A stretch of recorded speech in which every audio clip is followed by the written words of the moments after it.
nuevamente estamos aquí en nuestras cápsulas históricas hablando de arqueología en la ciudad de Toluca y con el tema en tiempos del dios Tolo. Nos acompaña nuestro amigo Ricardo Jaramillo nuevamente y continuamos hablando de este tema que muy pronto estará muy de moda, el Cerro del Toloche aquí en Toluca, y ustedes se darán cuenta por qué.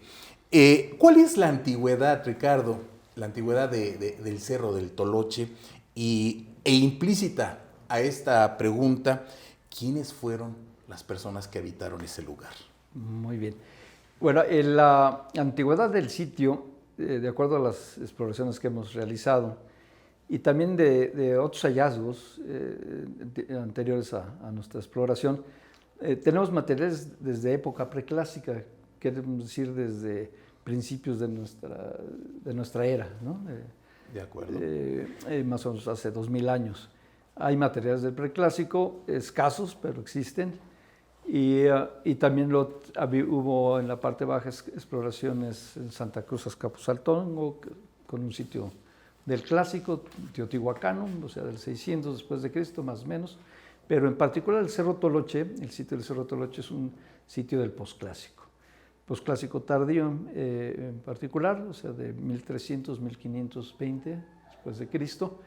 La mayor presencia cerámica y cultural es Matlatzinca. O sea, es un sitio de la cultura matlatzinca fundamentalmente. Los matlatzincas, como sabes tú, como historiador, es el grupo dominante en esta etapa del México prehispánico, del periodo posclásico, que es sometido en el último momento, en los últimos 50 años, por la Triple Alianza, encabezada por Axayácatl, exactamente. Pero es este grupo dominante, y que a la llegada también de los españoles, cuando ya los españoles dominan a los aztecas, vuelven a retomarse los señoríos otomanos. Pero es el grupo, desde el punto de vista de los arqueólogos, es un sitio de la cultura matlatzinca. ¿Y qué rol, qué importancia llegó a tener el Cerro del Toloche en la historia de Toluca? Bueno, sin duda fue el asentamiento principal, es donde estaba su deidad principal, el ya mencionado dios Tolo. Dios Tolo. Que sabemos que en el momento de la conquista, la imagen que haya habido aquí, seguramente una escultura en piedra, al menos, fue llevada al Templo Mayor, como era la costumbre de los mexicas, llevar en la conquista también una conquista espiritual, y se llevaban a la deidad para allá, ¿no? Entonces, este era el mero sitio, el principal del señorío toluqueño. De Toluca, ¿qué implicaba eso? Entre otras, seguramente el acopilar, por ejemplo, la riqueza del lugar, ¿no? Todos los tributos, demás, eran concentrados en algún lugar, y muy probablemente fue aquí en Toluca, del señorío de Toluca, o sea, de todo el valle de Toluca. La deidad, el templo principal, y seguramente los personajes gobernantes del valle de Toluca, pues estaban aquí asentados. Y la deidad de la que hablamos, el dios Tolo, tiene una estrecha relación con el nombre de nuestra ciudad. Correcto. ¿Qué sería el significado de Toluca entonces? Bueno, Tolo, todo viene del verbo toloa, reverencia. O inclinación. ¿Sí? Ver hacia abajo. De ahí viene todos estos nombres. El dios Tolo es el personaje que se representa haciendo una reverencia. Toloa, también hacer la reverencia se utiliza, por ejemplo, para la planta del toloache, ¿no? Como un adormecimiento que produce la planta, también en este sentido de una mirada hacia abajo, sí. Inclinado, ¿no? El que se inclina, ¿no? Entonces, de ahí nuestro nombre, Toloche, Tolocan, mal lo usamos modernamente, se nos quedó Toyocan, pero en realidad adecuadamente, correctamente es Tolocan, ¿no? Entonces, Toluca, Dios Tolo, Toloa. Muy bien, Ricardo, muchísimas gracias por esta explicación. Toluca, la zona matlacinca, ¿Cómo fue su abandono, su fin como cultura prehispánica? ¿Cómo se dio?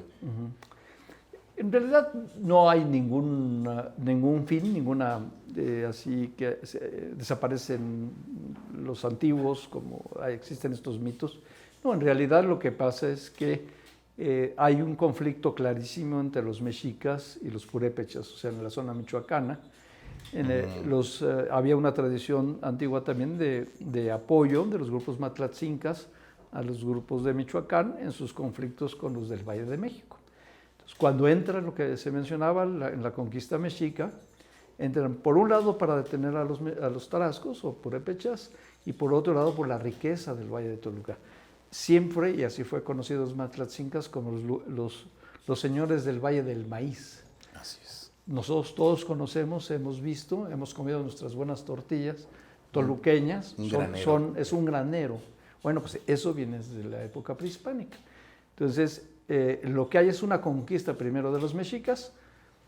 Matlatzincas, muchos de ellos abandonan el Valle de Toluca, se refugian con sus amigos los purépechas, fundan Charo, por ejemplo, y otras ciudades, Huetamo, del lado de Michoacán. Allá los apapachan, se los llevan para allá, también conocidos como pirindas, los de en medio, porque se quedan entre los dos grupos, y eso explica de mucho la desaparición del matlatzinca como lengua, ¿okay?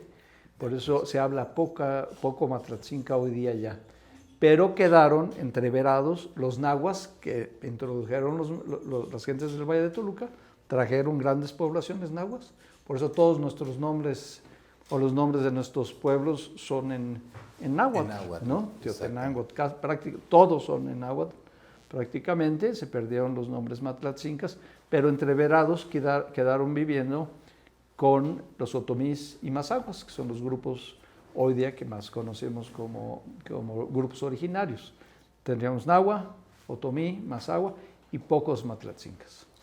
Pues sí, muy bien. Muchísimas gracias, Ricardo, por esta nueva cápsula histórica de la ciudad de Toluca, y los esperamos a todos ustedes en la próxima. Muchas gracias.